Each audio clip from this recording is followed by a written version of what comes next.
2016 model Tahoe.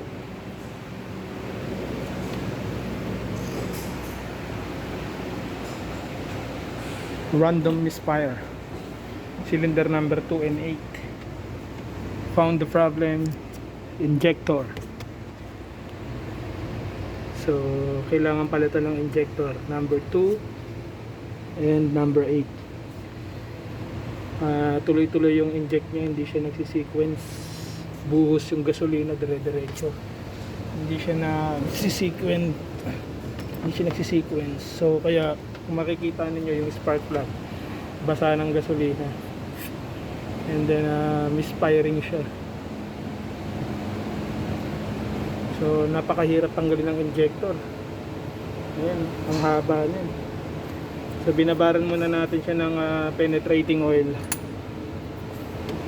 bago natin siya hugutin. Ayan, yun ang sakit ng 2016 pataas na model ng mga Tahoe. Nagpo-pull open ng injector. Ayan. So mamaya update ko kayo ang resulta niya. So yan guys, hugot na natin yung injector.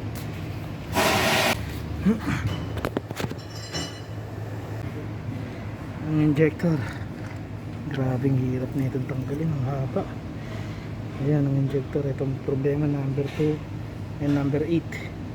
Ayan, papalitan na natin yan guys. May balikan ko kayo.